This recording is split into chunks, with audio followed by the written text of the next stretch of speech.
Listen closely, because if you're waking up 2, 3, even 4 times a night just to go to the bathroom, this could be the most important video you'll watch all year. I'm not just here to tell you to drink more water. No, I'm going to show you how to drink water the right way to finally reduce those nighttime bathroom trips. I've worked with countless seniors struggling with this exact issue, and I've seen firsthand how just a few simple changes can help you sleep through the night without interruptions. So don't go anywhere. This could change your nights forever. Let's get one thing straight. Waking up constantly to urinate is not just a part of aging you have to accept. This condition has a name, Nocturia, and it steals your sleep, weakens your bladder over time, and puts you at serious risk for falls, fatigue, and even heart strain. But here's the truth most people don't know. The biggest trigger for nocturia isn't always the amount of water you drink.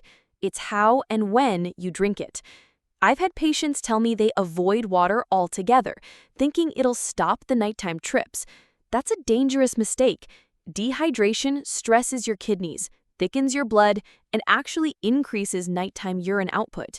Your body tries to get rid of the waste it couldn't flush out during the day, so your bladder keeps waking you up at night. What you need is a rhythm, a schedule, so your body knows when to release fluid and when to hold onto it while you rest.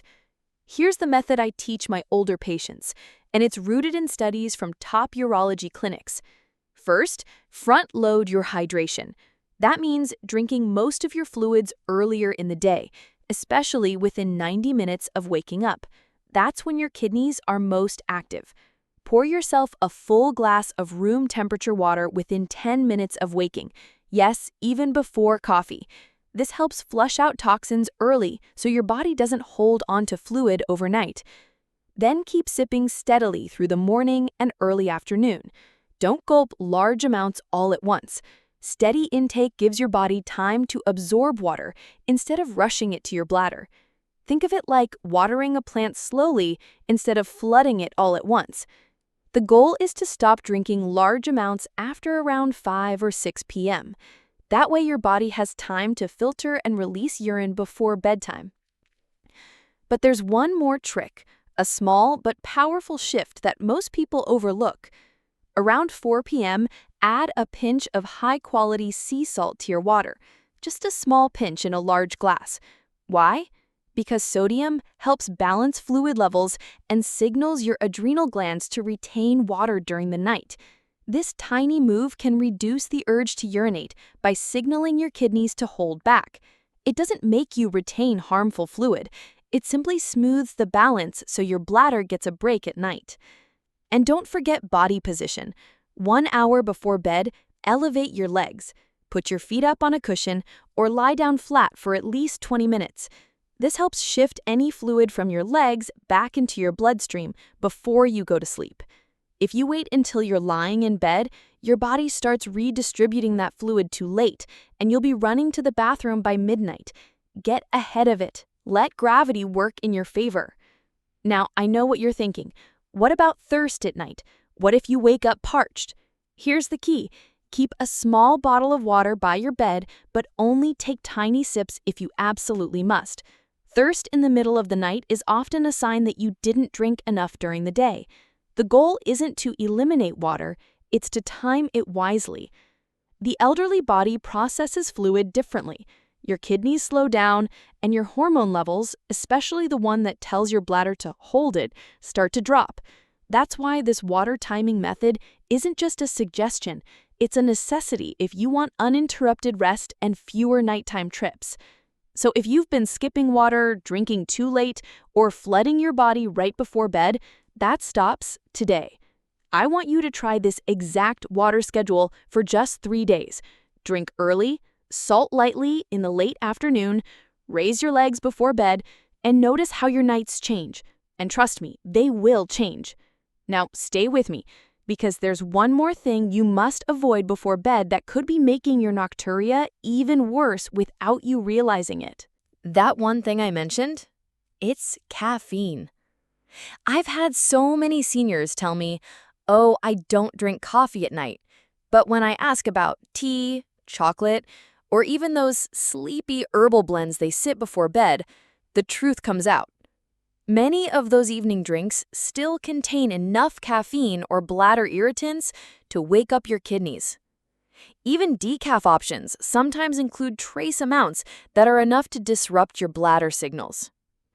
What you need to understand is that caffeine doesn't just make you alert, it also tells your kidneys to start pushing fluid through faster.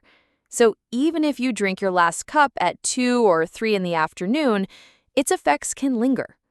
It acts as a diuretic, meaning it pulls water from your body and forces it out. That's why it's critical to cut off caffeine entirely after noon if you're dealing with nocturia. Now, let's go deeper into how your body handles water overnight. When we're younger, a hormone called vasopressin increases at night. It tells the kidneys to slow down urine production so we can sleep longer without interruption. But as we age, especially after 60, vasopressin levels start to drop. That means your kidneys don't get the slow down message anymore. They keep working like it's daytime. The solution isn't to fight your body, it's to work with it. That's why controlling your water intake rhythm, reducing caffeine, and improving circulation before bed are so important.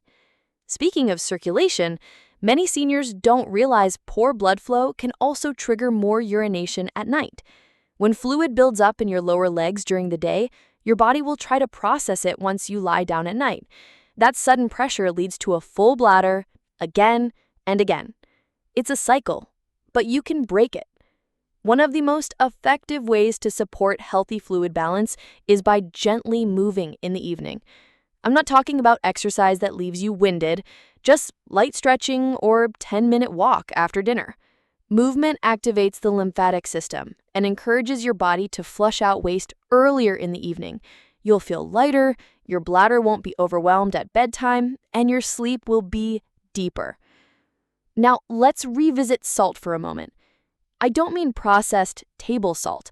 That kind can actually do more harm than good. I'm talking about mineral-rich sea salt or pink Himalayan salt. Just a pinch in your late afternoon water can improve your adrenal balance, reduce that frequent urge, and support electrolyte function, especially in seniors. But don't go overboard. Too much salt late at night can raise blood pressure. We want just enough to signal balance, not stress your heart. And here's something few people talk about: your bladder training window. Every night you wake up and go straight to the bathroom, you teach your bladder to get smaller, weaker, and more reactive. But if you use these hydration techniques and still find yourself waking up, try this. Sit up, breathe slowly, and wait.